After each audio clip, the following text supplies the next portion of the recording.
on va rentrer un peu plus dans les détails. Et donc, on va parler de l'amplificateur à transistor en régime de petit signaux. Bien, alors, nous reprenons notre montage avec les résistances de polarisation et on va l'alimenter avec un générateur.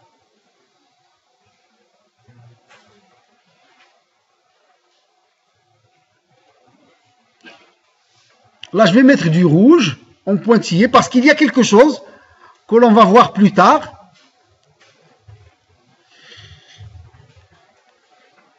Entre le montage et le générateur. Donc ici, nous avons notre E de t. Avec E de t est égal à Vm sinus oméga t. De la même façon, en sortie, nous avons une charge qu'on va brancher. Même chose, il va y avoir des composants entre la sortie et la charge que l'on verra un peu plus tard. Ici, RU, c'est la charge, ou RL, parfois, c'est donc la charge. Ça peut être un haut-parleur, ça peut être un moteur,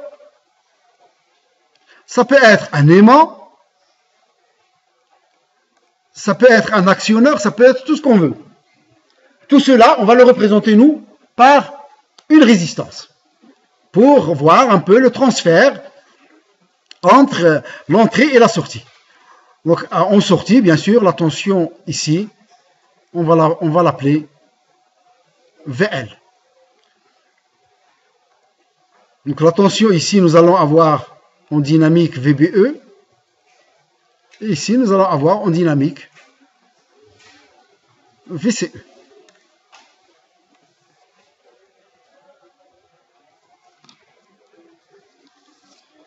Avant de commencer à faire une modélisation ou des équations mathématiques, on va voir un peu comment va se comporter ce montage en faisant une analyse graphique. C'est-à-dire, on va utiliser les caractéristiques des transistors. Donc, remarquez que là, on va entrer E de t. Donc, le E de t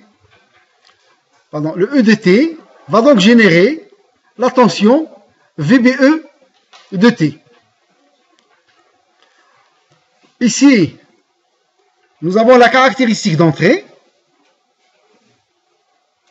le point de fonctionnement choisi par l'étude statique, et autour de ce point de fonctionnement, on va générer, ou plutôt on va attaquer le générateur E de t, va fournir la tension VBE de t, qui est sinusoïdale. Donc cette sinusoïde va obliger le point de fonctionnement ici à se déplacer entre ce point-là, entre le rouge et le vert. Le point de fonctionnement va se déplacer à la vitesse qui est la fréquence du signal.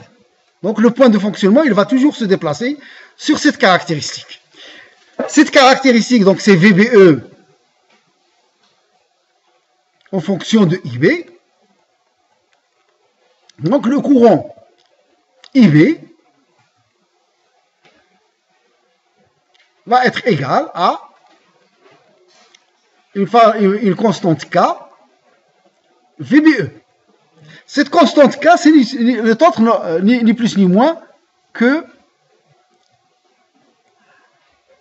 la tangente à cette courbe au point de fonctionnement.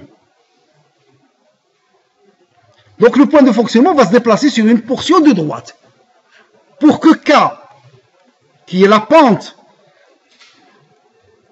de cette tangente, soit constant, il faut que la courbe VBE en fonction de IB soit une droite. Si mon signal était trop fort, mon point de fonctionnement va se déplacer entre ce point-là et ce point-là. Si le signal était très fort, et à ce moment-là, je ne peux pas assimiler cette partie-là à une droite. Et par conséquent, K n'est pas constant. Et IB n'est pas proportionnel à VBE. On appelle ceci une déformation non linéaire. Donc, c'est très compliqué. On n'a plus une sinusoïde, IB n'est plus une sinusoïde, mais c'est autre chose. Donc, pour que IB reste une sinusoïde, ou bien soit proportionnel à VBE, il faut que K soit constant. Pour que K reste constant, il faut que l'on ait ici une droite. C'est pour cela on va prendre des portions de courbe très faibles. Et c'est pour cela que E de T, la tension Vmax de E de T est de quelques millivolts. Si on dépasse la dizaine de millivolts, on va avoir une déformation. IB n'est plus une sinusoïde. Alors, d'où le terme faible signaux. C'est pour cela qu'on parle d'un amplificateur en faible signaux. Le signal d'entrée doit être un signal très faible pour effectivement avoir le K constant. Alors, effectivement, donc lorsque nous avons IB qui est sinusoïdal, sur la caractéristique de transfert IC en fonction de IB, le point de fonctionnement, au repos, il est ici, il est en bleu, il va aussi se déplacer entre le rouge et le vert. De telle façon que il est possible d'écrire en dynamique IC est égal à bêta IB. Car la pente de cette droite, vous l'avez déjà vu, c'est bêta.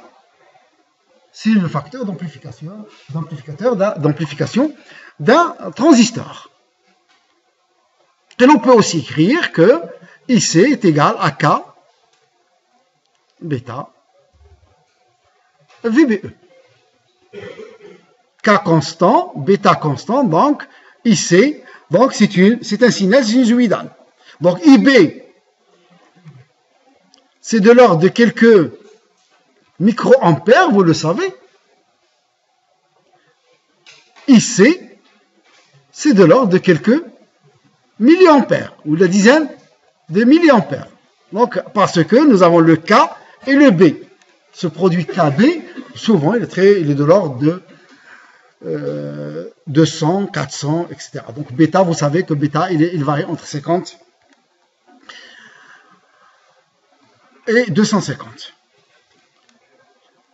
En sortie, donc, on va avoir la tension VCE qu'on va récupérer au bord de la résistance RU. Donc, puisque ici, le point va se déplacer sur cette portion de courbe, il va donc se déplacer sur la droite de charge. Il va se déplacer entre le vert et le rouge. Mais de quelle droite de charge il s'agit? En fait, nous avons la droite de charge statique, ici, et le point de fonctionnement ne va pas se déplacer sur la droite de charge statique. Il va plutôt se déplacer sur une droite de charge dynamique, que je vais vous expliquer maintenant. Donc, le point de fonctionnement se déplace sur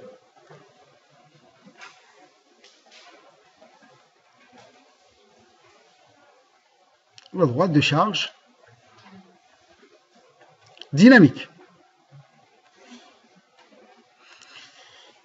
qui est donnée par la relation IC en fonction de VCE. Alors, pour trouver cette droite de charge dynamique, il va falloir revenir au schéma, ici. Et ici, nous avons VCE est égal à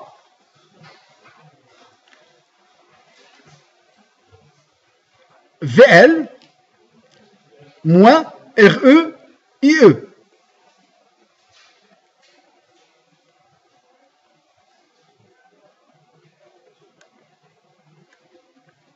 Donc je dis que la droite de charge, on peut l'écrire donc VCE.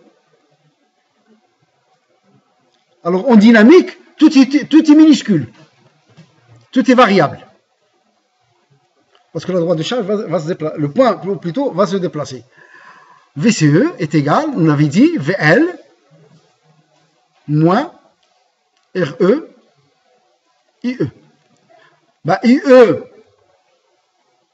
est à peu près égal à IC. Et par conséquent, VCE est égal à VL moins RE IC.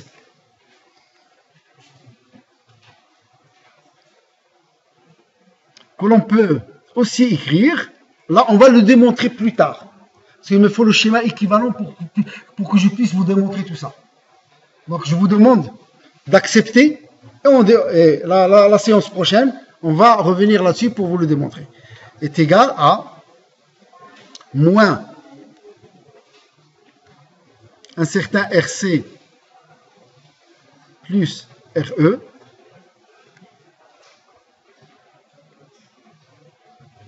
ici.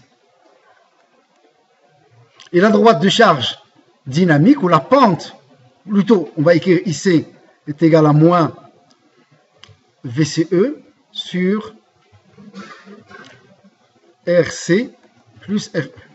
Avec petit RC est égal à RU en parallèle avec RC. Tout ceci, on va le démontrer plus tard. La séance prochaine, on va démontrer ça. D'où ça sort tout ça, je vais vous le démontrer plus tard. Donc, alors, nous parlons de la pente de la droite de charge dynamique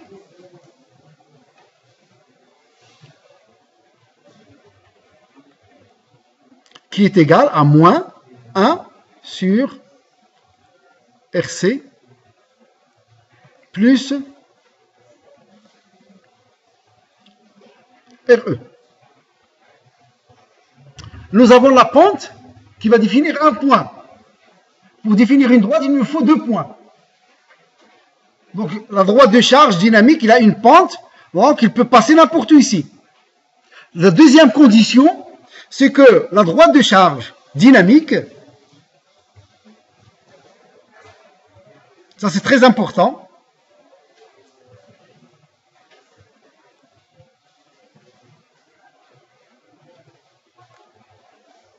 passe par... Pardon, je regrette, j'écris mal. Je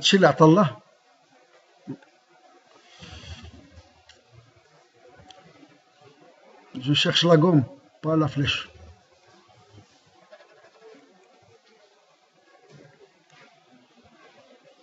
La droite de charge dynamique passe par le point de fonctionnement. Donc une fois que vous avez déterminé la pente de la droite de charge dynamique, eh ben, vous la tracez en la faisant passer par le point de fonctionnement ici. Donc c'est cette droite de charge. C'est ce qui est en noir. Donc c'est ça la droite de charge dynamique. Je vous avais dit tout à l'heure que la résistance RU, c'est soit un haut-parleur, soit un moteur, soit une self. Souvent la résistance, elle est très faible. Et si la résistance RU est très faible, donc RC en parallèle avec RU est très faible, la pente de cette droite devient plus raide. Donc là, la pente de cette droite donc, va passer comme ceci. Et ça change énormément au point de vue dynamique. Donc ça, il faut se rappeler que la droite de charge dynamique, elle est plus raide que la droite de charge statique. Et le point de fonctionnement va donc se déplacer sur la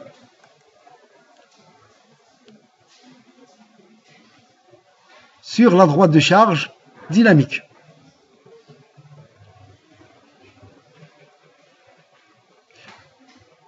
Où se déplace le point de fonctionnement. Et donc, finalement, nous aurons VCE qui va avoir cette allure. On peut remarquer tout de suite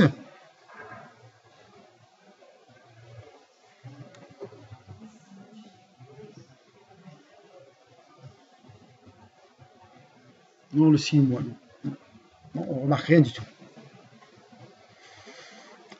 Bien, donc voilà un peu comment ça se passe du point de vue graphique.